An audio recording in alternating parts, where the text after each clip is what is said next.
आपण मैंने तो अनेक प्रकार पियाज पकड़ी पियाज बनैकी खाइथिबे। आज प्रकार पियाज पकड़ी बनैबा देखंतु मो स्टाइल केमिति बनौछि पियाज पकड़ी। यह कष्ट नहीं, किछि कष्ट नहीं, अति सहज रे सेव भी बढ़िया आसीबो।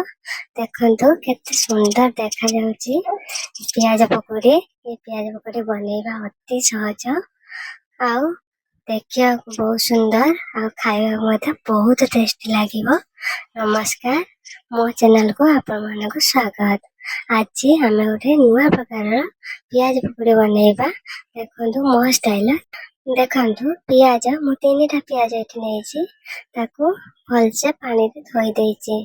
धोई देला परे ताबे ताको छानी साला परे ताबे ताको दुई पाखरु काटी दबा। काटी के चुपा छड़ाई दबा।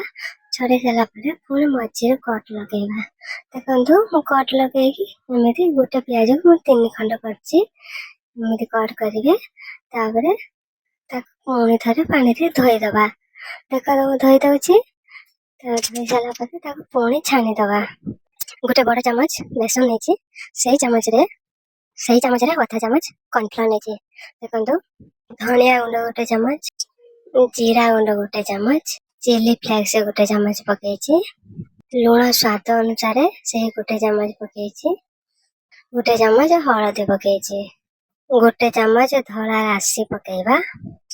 कटा धनिया पत्र पकेछि। चिली फ्लेक्स भी स्किप करि परिबे, पिला मानको बनाउथले। चम्मच नेतले से चम्मच रे आधा चम्मच पानी पकेबा। पानी पकेछि ताको गोळेबा। देखंतु आ पानी देकी ताको भलसे बैटर बने देले।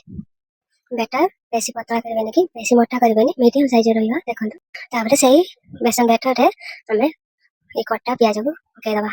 पकेकी ताके में गोटे चम्मच साइज रे ताको दुई पाका में बेसन लगे दबा। ताबरे चूल्हा ऑन करी कड़ाई बसेबा। कड़ाई रे किछि रिफाइन तेल दबा।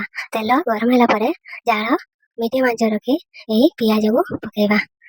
देखंतु एही बैटर रे गुळा हैजा प्याज को गोटे गोटे करके पकेबा। किछि समय परे गोटे पाका हेजिबा ताको पुणी धीरे से गोटे गोटे करके ताको नोडे दबा। देखंतु नोड अछि एमिति सब प्याज गुडी को नोडे दबा। देखंतु केते सुंदर कलर आसी जाउछि। देखंतु किछि समय परे दुई भाग भलसे हेजिबो।